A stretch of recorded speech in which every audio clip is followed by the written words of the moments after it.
On a sweltering night in August 1960, the world of music was stunned.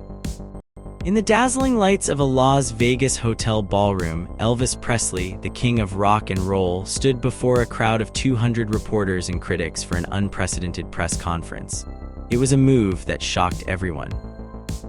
Instead of the usual behind-the-scenes interviews, Elvis chose to address the media in one grand setting. This was no ordinary event. It was a spectacle that would forever change the way artists interacted with the press. As Elvis walked in wearing a sleek black outfit with a bright red scarf, the crowd's excitement was palpable. A standing ovation greeted him, a testament to his enduring popularity. He took his place behind the head table, flanked by his father Vernon and his road manager, Joe Esposito. Colonel Parker, his manager, stood nearby, dressed in a bright white smock emblazoned with his name. Elvis exuded confidence and joy, leaning often against the table as he answered questions. When asked why he had returned to live performances after a hiatus spent mostly in movies, Elvis was candid. "We had to finish up the movie commitments," he said. "I really missed the stage. I love the live connection with an audience. It was getting tough to perform for a camera all day. The inspiration was gone. I was tired of pretending to sing while beating up a guy in a movie." The question of nervousness during the show was next. Elvis laughed, admitting he was nervous at first, especially during the first few songs. "But then I loosened up," he said. "I reminded myself to just be myself or I'd lose my job." His humor and self-awareness endeared him even more to the audience. When pressed about his hair, Elvis quipped, "Sure, because it's gray." This light-hearted response only added to his charm. He spoke of his influences, pointing out Fats Domino in the audience, a singer who had greatly impacted his style. The mood was relaxed, with Elvis seeming to enjoy every moment. The press conference ended after about 20 minutes, with Colonel Parker distributing press packets. Elvis lingered for a bit, signing autographs and chatting with the reporters. He then retired to his suite on the 29th floor, setting the stage for the grand performance to come. The following night, Elvis took to the stage, and the reviews that followed would cement his comeback as one of the most significant moments in music history. While some locals were skeptical, the majority were blown away. The Las Vegas Sun's Ralph Pearl was dismissive, but the national critics were unanimously impressed. Billboard called him a polished, confident, and talented artist, while Variety hailed him as one of the more potent Vegas lures. Even the critics who initially doubted him could not ignore Elvis's power. The New York Times' Mike John noted, "With his stature, it was logical to expect him to go soft, but he proved he still knew how to rock." Ellen Willis of The New Yorker saw a transformed Elvis, one who shook up all my expectations. Richard Goldstein in the Sunday New York Times described him as timeless and the boy who makes little girls weep. As Elvis settled into his Vegas routine, he continued to refine his performances. He experimented with his set list, adding songs like Del Shannon's Runaway and Jimmy Reed's Baby What You Want Me to Do. Elvis was a master showman, reading the audience like few could. Larry Muhobrak, a key member of his band, recalled, "He was amazing at adjusting the show based on the crowd's reaction. Every show was different." The impact of Elvis's Vegas comeback rippled through the music world. Even legends like Bob Dylan and John Lennon took notice, eager to learn from the King's revival. Elvis's ability to connect with audiences, his musical genius, and his charismatic stage presence ensured that his return to live performance was not just a success, it was a revolution. During Elvis's time in Las Vegas, RCA captured some of his electrifying performances on stage, even though no footage from these shows exists. However, from these recordings, we can feel the excitement he brought to the audience. Elvis's voice, rich and powerful, showcased a depth that was both captivating and unique. His interpretation of newer songs like Baby What You Want Me to Do showed a mature edge, blending his signature rockabilly style with a newfound strength. This song, along with others like Heartbreak Hotel, demonstrated how Elvis took a simple idea and infused it with powerful emotion and intensity. In Vegas, Elvis had the chance to really let loose and show off his acting skills, something that had eluded him in his films. Dylan Jones noted in his book, Elvis Has Left the Building, that Elvis truly found his footing as an actor on stage. Unlike many white singers who might have sounded out of place singing about urban struggles like In the Ghetto, Elvis delivered the song with raw emotion and authenticity.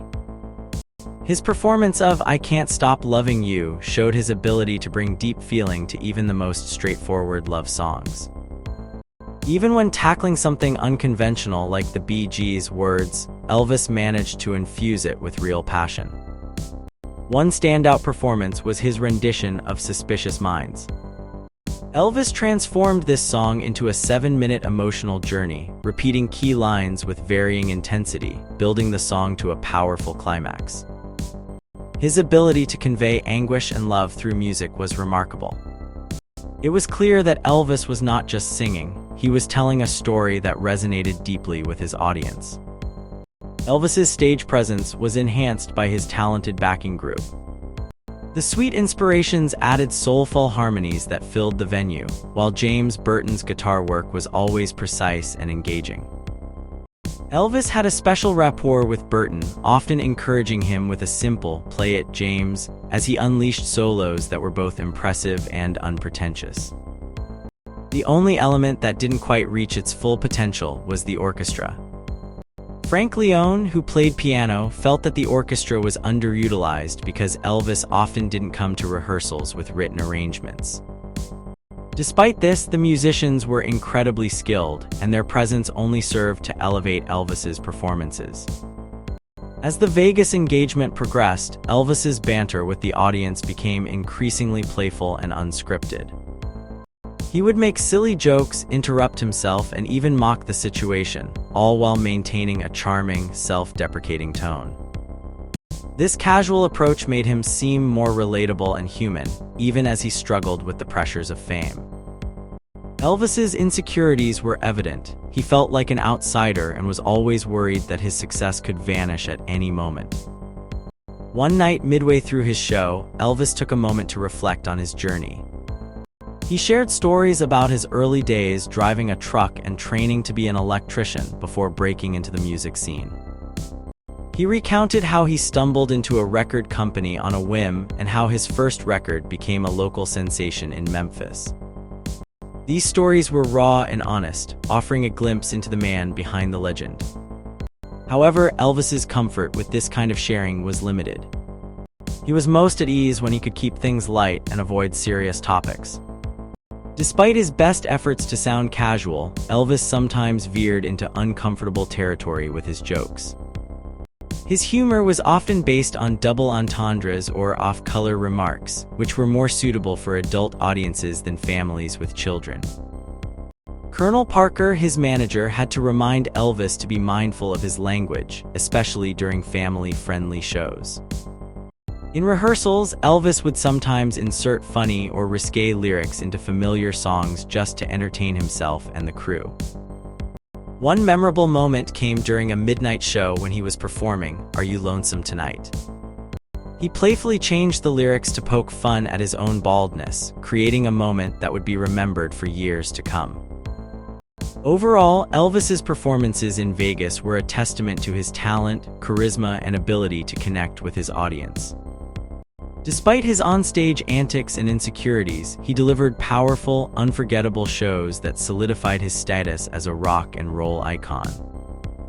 Elvis's Vegas trip was a whirlwind of excitement and hard work. He performed night after night, 2 shows each with no days off. This intense schedule nearly led him to use more drugs to stay awake and alert. But despite this, Elvis felt rejuvenated and happy. He was smiling all the time, eager to talk to everyone about his show. While performing, something funny happened. Elvis had changed some lyrics in his songs without planning it. The audience didn't even notice, but it made Elvis laugh so hard he couldn't stop. Even when he tried to continue singing, he kept bursting into laughter. This moment was genuine and showed how much fun Elvis was having, even if he wasn't perfect. Elvis worked hard but enjoyed every minute of it. He said he'd go stark raving mad if he had to sit idle.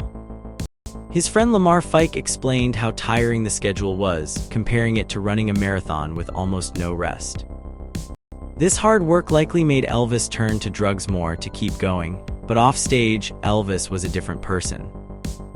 He felt like a newborn child, full of joy and energy. He wanted to connect with everyone, not just focus on his own success. He talked about religion with friends, showing how important faith was to him, even though he felt shy about practicing it openly. Elvis's friends from Memphis visited him in Vegas. They saw how happy and successful he was. Elvis encouraged them to come see the show instead of arriving for the first night. He wanted their honest opinion. Songwriters and old friends also came to see how Suspicious Minds had become a huge hit.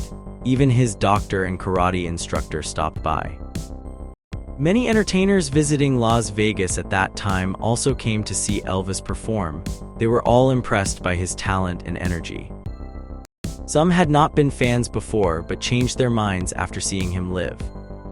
A singer named Lainey Kazan admitted she wasn't a fan until Elvis's show, and she was deeply moved by his performance.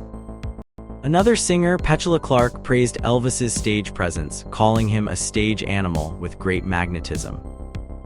Elvis's time in Vegas was a mix of hard work, joy, and personal growth.